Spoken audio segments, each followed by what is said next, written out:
Olá pessoal, tudo bem com vocês? Hoje nós vamos iniciar a discussão do capítulo 8 do nosso livro, que fala sobre a natureza, as atividades econômicas e os problemas ambientais.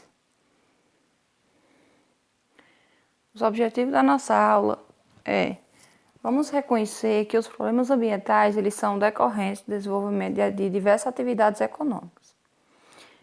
Identificar as causas e as consequências da poluição atmosférica, compreender como ocorre o efeito estufa natural e artificial, refletir sobre a poluição atmosférica e as mudanças climáticas no planeta e sobre o aquecimento global, relacionar o uso inadequado dos solos com problemas ambientais como erosão e contaminação dos lençóis freáticos.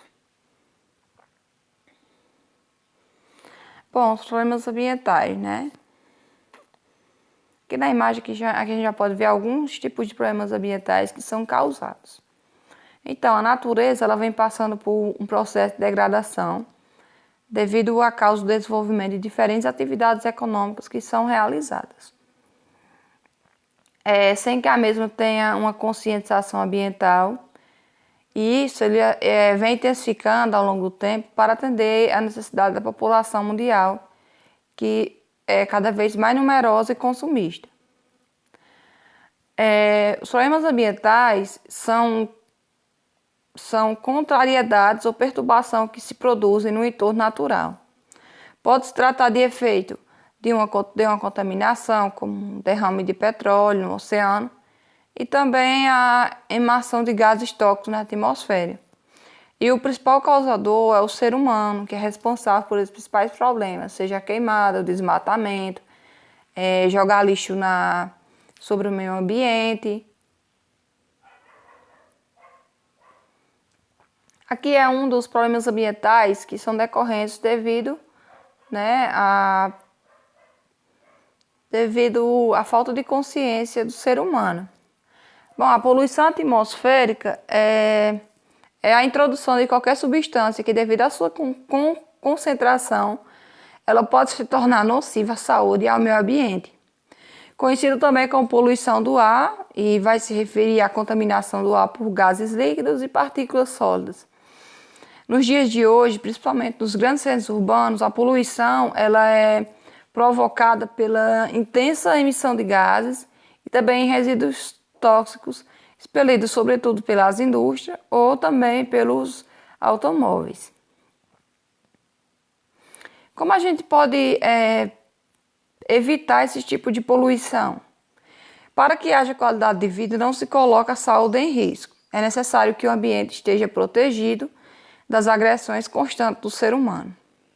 Assim, é preciso diminuir a quantidade de gases que a atmosfera, como reduzir a utilização de transporte, utilizar transporte menos poluente, utilizar os transportes públicos, reforçar os filtros das unidades industriais, reciclar lixo, reduzir consumo, reutilizar recursos, evitar o uso de CEFs e plantar árvores. Poluição atmosférica e as mudanças climáticas no planeta. Muitos não sabem, mas as mudanças climáticas e a poluição do ar estão diretamente interligadas, de maneira que, ao reduzir a poluição do ar, também protegemos o nosso clima. Os poluentes do ar eles vão incluir mais do que apenas gases de efeito estufa, como o dióxido de carbono, o metano, o óxido e o nitroso. Grande parte da poluição nas cidades é resultado da queima de combustíveis fósseis, como carvão mineral e também derivado de petróleo. Esses dois gases eles são os grandes causadores do efeito estufa, e o aumento de sua concentração na atmosfera é considerado o fator primário no aquecimento global. O que é microclima urbano? As cidades elas têm características morfológicas que lhe conferem um clima que é diferente do clima das áreas envolventes. Isto designa por microclima urbano. Nesta situação, o ar no interior das cidades é mais quente do que o ar das áreas envolventes. Quais são as causas do microclima urbano? A intensa circulação rodoviária, pois libera elevados valores de monóxido de carbono. As grandes superfícies de cimento e asfalto absorvem o calor. Os edifícios altos vão dificultar a circulação do ar. As poeiras e os gases que se concentram na atmosfera vão contribuir para o aumento da retenção de calor. Consequências do microclima urbano. O microclima urbano ele vai aumentar a poluição atmosférica, ele vai produzir mais resíduos, vai fazer com que diminua a qualidade de vida das pessoas, vai aumentar as doenças respiratórias, como também aumento de símil, vai contribuir para o aquecimento global. E como nós podemos evitar esse microclima urbano? Evitar a impermeabilização do solo, menos áreas pavimentadas, aumento das áreas verdes, evitar construir edifícios muito altos e muito próximos, para evitar que as radiações fiquem limitadas, evitar usar aparelho de ar-condicionado, diminuir a circulação de veículos movidos a combustível fóssil, substituir o uso de materiais que absorvem o calor, filtrar a emissão de gases poluentes nas fábricas, uso de catalisadores nos veículos, como também cuidar de lagos e rios, como uma forma de preservar o meio ambiente, o uso de transportes públicos. E a ilha de calor? Quando se tem a pouca vegetação, isso faz com que as cidades elas fiquem cada vez mais quentes do que as áreas rurais ao seu entorno. Então, essas ilhas de calor, elas acontecem principalmente nas áreas urbanas, justamente devido à falta da vegetação, que faz com que os raios solares eles cheguem com mais intensidades, né, nessas áreas menos verdes. O que é a poluição do solo? A poluição do solo vai ser qualquer alteração das suas características naturais por meio da deposição, da descarga e também da infiltração ou acumulação dos produtos poluentes. Aqui na imagem a gente pode ver, né, a imensa quantidade de lixo, como também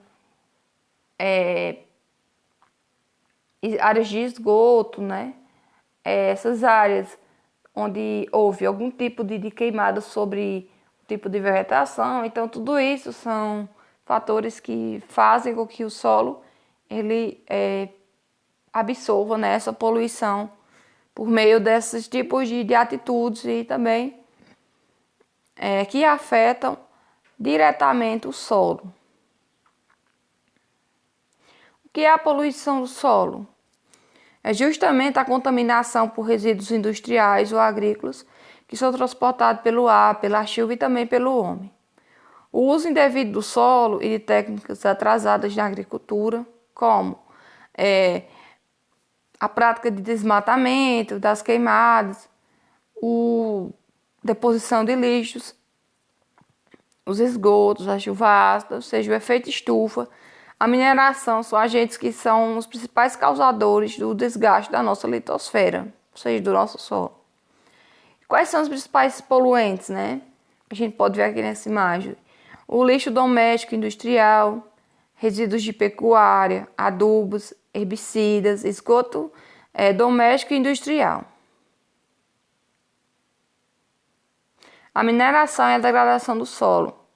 São muitos os impactos ambientais causados pela mineração, que é a atividade econômica e industrial que consiste na pesquisa, na exploração, extração e beneficiamento de minérios presentes em depósitos do subsolo. Degradação da paisagem. A mineração mais comum no Brasil é a lavra a céu aberto, a exploração de minério, o desmatamento para realizar a mineração de lavra do céu aberto. A primeira etapa refere-se à retirada da cobertura.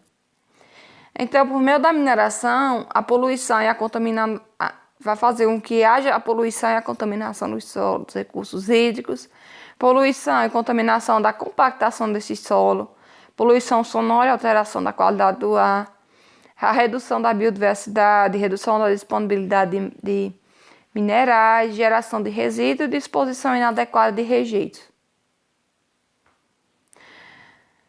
Outro problema também são a poluição das águas, como a gente pode ver, principalmente pelo uso inadequado ou também da deposição de lixo, né? A poluição da água é a contaminação dos corpos d'água por elementos físicos, químicos e biológicos, que eles podem ser nocivos ou prejudiciais aos organismos, às plantas e também à vida humana. As principais causas da poluição da água são aquecimento global, desmatamento, as atividades industriais, agrícolas e pecuárias, lixos e efluentes de águas fecais, tráfego marítimo e derramamento de combustível. Então, pessoal, é isso. Espero que vocês tenham gostado do conteúdo. Até a próxima aula.